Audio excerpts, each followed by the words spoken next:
ये दो, निद्रा और आहार, फिर तीसरे पर विजय जो मैथुन, फिर चौथा जो भय, ये चार ऐसे दोष है पूरी सृष्टि को अपने अधीन किए हैं। निद्रा, भय, आहार, मैथुन, ये सब के सम जग उपजाए, सब इसी में फंसे हुए हैं। ऐसा साधक इन चारों पर विजय प्राप्त करनी। निद्रा तब जब आहार पर आप संयम करेंगे। बहुत बार आहार पे चर्चा होती, भाई आहार को संभाल लो, इसको बढ़ाते चले जाओ, एक एक कवल बढ़ता चला जाएगा, इसको घटाते चले जाओ, घटता चला। 400 ग्राम में पूरे 24 घंटे शरीर का सम्यक मेहनत करते हुए पोषण हो जाएगा 400 ग्राम में। यहां यही है कि अगर आप भगवत मार्ग में चलना चाहते हो तो आहार पर संयम करो, तो नींद पर संयम हो जाएगा। आहार पर संयम करो, पर इतना भी संयम न करो कि सीढ़ी चढ़ने उतरने लायक न रहो। उचित आहार लो जितना आपको नींद ना सतावे। ये बहुत बड़ी सिद्धि है। अगर आप निद्रा और भोजन पर शासन नहीं किए तो काम और क्रोध पर शासन नहीं कर पाओगे, पक्का। ये चार चीजें साधु के जीवन में बिल्कुल शासन में होती है। निद्रा, भय, आहार, मैथुन। भय नहीं होता साधु को। साधु का मतलब होता भगवत मार्ग के पथिक, चाहे गृहस्थ हो चाहे विरक्त हो। और नींद पर बहुत शासन होता है, और आहार पर बिल्कुल विजयी होता है वो, और वो मिथुन धर्म का त्यागी होता है, चाहे गृहस्थ हो चाहे विरक्त हो। अरे ऐसे ऐसे गृहस्थ हैं अपने ही पास है कि हम उनकी चरण वंदना करते हैं। वृंदावन में शपथ पूर्वक पति पत्नी कसम खाकर ब्रह्मचर्य से रह रहे हैं। सच्ची कहते हैं, हृदय से साधु बनने पर भी पूरे जीवन डर रहा है इसी बात का। और वो पति पत्नी एक जगह रह करके संयम से हैं, हम उनकी चरण वंदना करते हैं, चरण वंदना करते हैं। कोई भी जगत का महात्मा इस बात से डरता है कि संयोग ना हो। वो संयोग में पड़े हैं, एक ही घर में रहते हैं, ज्यादा जगह नहीं तो हो सकता है कोई एक ही आसन में रहते हो, लेकिन बलिहारी कसम पूर्वक ब्रह्मचर्य। और यही नहीं, बाहर भी रहते हुए ऐसे शिष्य है, तब ये लगता है कि भगवान की कृपा अमोघ है, क्या नहीं कर सकती। और आप लोग तो बैरागी हैं। निद्रा और आहार जुक्ति सो धीरे सो कछु घटावे, धीरे धीरे घटाना चाहिए। नींद और आहार, देखो संतों ने आ कहा है, निद्रा और आहार जुक्ति सो कछु घटावे, कहे निर्भयानंद झूठे जाने सब नाता, विषयन सो मन रोक आत्मा निज का पाता। जब समस्त विषयों पर विजय प्राप्त कर लेता है तो आत्मानंद का उसे अनुभव स्वयं होने लगता है। अष्ट सिद्धि नौ निधि हमारी मुट्ठी में हरदम रहते। ये नाम जापक, ये सांसारिक लाभ की तो बात जाने दो। अष्ट सिद्धि नौ निधि हमारी मुट्ठी में हरदम रहती, नहीं जवाहर सोना चांदी त्रिभुवन की संपत्ति चाहती। भावे ना दुनिया की बातें दिलवर की चर्चा सहती, ललित किशोरी पार लगावे माया की ये सरिता बहती। राधा राधा राधा, सब सिद्धियां सब लाभ आपको प्राप्त है। जो नाम जापक अपने कर्तव्य को भगवान में समर्पित करता है, वो कैसा सिद्ध महापुरुष हो जाता है। जगत गुरु भगवान श्री कृष्णचंद्र जी गीता जी में महापुरुष की स्थिति का वर्णन करते हैं। त्यक्त्वा कर्म फलासंगम, बहुत दिनों के बाद है, त्यक्त्वा कर्म फलासंगम नित्य तृप्तो निराश्रयः, कर्मण्यभिप्रवृत्तोपि नैव किंचित करोति सः। इसीलिए बीच बीच में रुक जाता है कि बहुत स्थिति का ऊंचा वर्णन यहां है, और उसके लिए कुछ साधना चाहिए। जब तक अच्छी साधना नहीं होगी तो सिद्धावस्था को समझ पाना बड़ा कठिन होता है। और ये भगवान की वाणी ऐसे अर्थ पढ़ लेना तो अलग बात है, उसको समझना। त्यक्त्वा कर्म फलासंगम नित्य तृप्तो निराश्रया। देखो पहले एक एक शब्द में डूबा जाता है। शास्त्रों का मनन कैसे होता है? निराश्रया, किसी का भी आश्रय न हो, सिद्ध पुरुष कैसा होता है?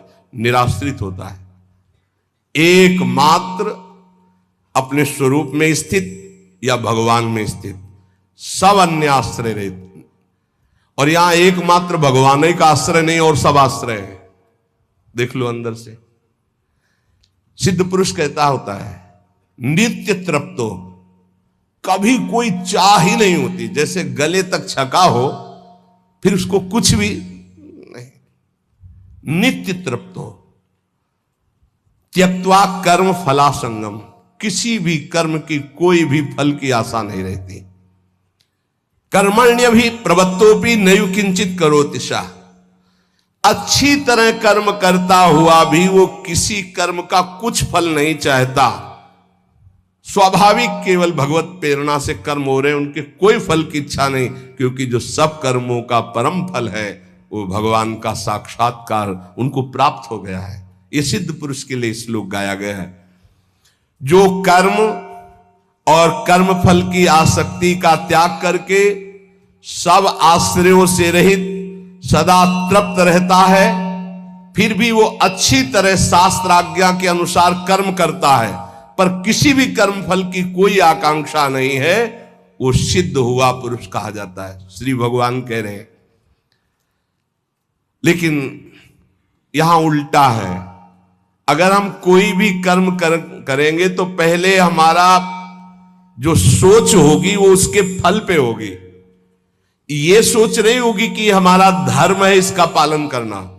कोई भी कर्म बिना फल की आकांक्षा के आप शुरू ही नहीं कर सकते। सोचना जरा, कोई भी कर्म करेंगे तो इसका फल क्या होगा, ये हम साधक के लिए कह रहे हैं। जो विषयी है वो नहीं सोचते, जो सिद्ध है वो नहीं सोचते।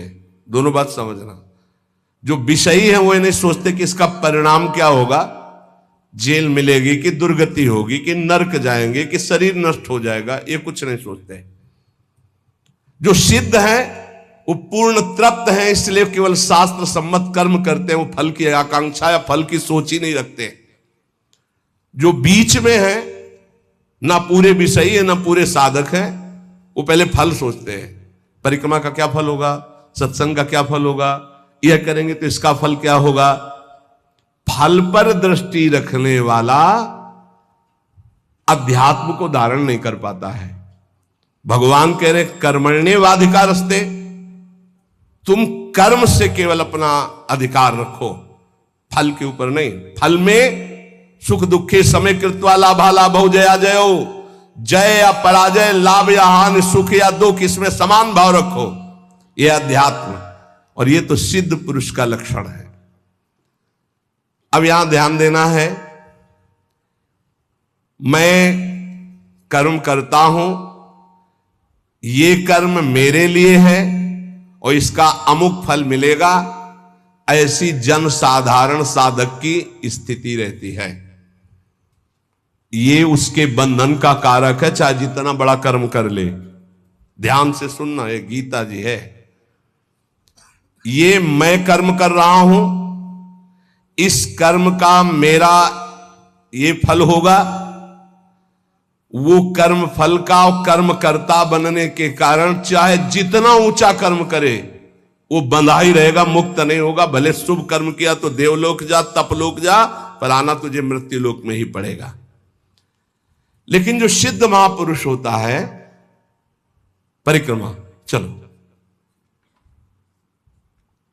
स्वाभाविक, उसको कोई लक्ष्य नहीं कि इसका फल क्या होगा। इसका अच्छा अटल्ला चुंगी से मुड़ गया, उधर पूरी नहीं हुई, कोई उसको शोक नहीं है, ना कोई लाभ है ना कोई हानि है, स्वाभाविक कर्म हो रहा है।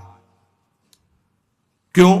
क्योंकि उसने अपनी इंद्रियों को, अपने मन को अधीन करके परमात्म तत्व की स्थिति प्राप्त की है। अगर इंद्रियां और मन पर विजय प्राप्त नहीं की तो जीवन मुक्त होते हुए भी दुर्गति को प्राप्त होगा। आत्मा जीवन मुक्त ही है, उसको कोई नहीं बांधा कि इंद्रियां और मन ये अपने आप शांत होते हैं, क्योंकि वो त्यक्त्वा कर्म फला संगम, ना कर्म में आसक्त है और ना फल में आसक्त है। श्री भगवान कह रहे नित्य तृप्त निराश्रया। बहुत ध्यान देने योग्य बात है। जो निरंतर नाम जप करता है, लीला गायन करता है, उसमें सुख का अनुभव करता है, ध्यान रखना, तो आप उसमें तृप्त होंगे। उसकी तृप्ति आपको विषयों से विजय दिलाएगी।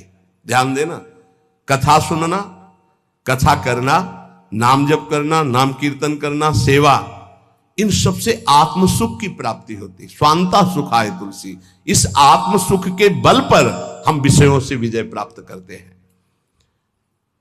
जब विषयी चित्त बार बार भोगों का चिंतन करता है तो एक जलन होती, एक अतृप्ति, एक अशांति होती है। उसी अशांति से वो दुर्गति को प्राप्त होता है। अशांतस्य कुतः सुखम। और नित्य तृप्तः, जो अपने प्रभु के नाम गुण लीला गायन में, परीक्षित जी कह रहे हैं श्री सुखदेव जी से कि प्रभु जिस प्यास से प्रेरित होकर मैंने मरा हुआ सर्प ऋषि के गले में डाला, आपके श्री मुख से निकलती हुई ये कृष्ण कथा अमृत से मुझे इतनी तृप्ति हो रही कि भूख प्यास का कोई भी पीड़ा नहीं, और 7वें दिन तक्षक डसेगा इसका कोई डर नहीं रह गया। ये नित्य तृप्ता, भगवान की चर्चा, भगवान का नाम, भगवान का गुण, एक आनंद। कब खत्म हुई मैं उठूं, इसका मतलब आपका चित्त आनंद में नहीं हो रहा, आपका चित्त अभी सांसारिक है। नहीं तो जिनके श्रवण समुद्र समाना, कथा तुम्हारी सुभग सरिनाना, भरे निरंतर हो ही न पूरे। हे भगवान, ये चर्चा 10 बजे तक चलती रहे, मैं ऐसा सुनता रहूं, ऐसी मांग हो। कोई हमसे बोले ना, निरंतर नाम जप करता, ये कीर्तन कर रहा हूं, दिन भर कीर्तन होता रहे, ऐसा अंदर उत्साह। वो परमात्मा में स्थित महात्मा नित्य तृप्त रहता, उसकी कोई आकांक्षा नहीं रहती। हमारी हाथ जोड़कर प्रार्थना सिद्धों की नकल न करे। एक महात्मा थे, 10 ग्राम संख्या रोज पाते थे। एक ग्राम में 5-7 आदमी मर सकते हैं। 10 ग्राम।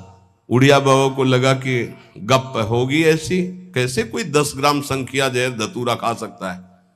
गए उन महात्मा के पास और कहा, आप 10 ग्राम जहर पाते हैं? बोले हाँ। बोले मैं देखना चाहता हूं। बोले शाम के 4 बजे। 4 बजे 10 ग्राम तौल करके जहर सिलबट्टा में डाला और पीस करके उसे धो करके वैसे चढ़ा, और वो सिलबट्टा अलग रहता था कि कोई उसको कभी छुए ना, नहीं उसमें मर जाएगा उतने। बोले महाराज आप कैसे हजम कर जाते हो? बोले पहले 1 बीज लिया था, ऐसे रगड़ के चाटा था, फिर धीरे धीरे बीज पाने लगे, फिर 2, फिर 3, आज 10 ग्राम जहर पा लेता हूं। 10 ग्राम जहर शरीर को। सिद्धों की नकल न करे। सिद्ध महापुरुषों के बड़े विचित्र विचित्र खेल होते। जब तक भगवत साक्षात्कार ना हो जाए, नियम ले ले, कोई व्यसन नहीं करेंगे। अगर व्यसन का आश्रय है, वो भगवत आश्रित नहीं हो पाएगा, ध्यान रखना। एक महात्मा को देखा गंगा के किनारे, हर 10 मिनट में उनको पान लगा के, एक आदमी, एक संत केवल ऐसे बैठे रहते थे,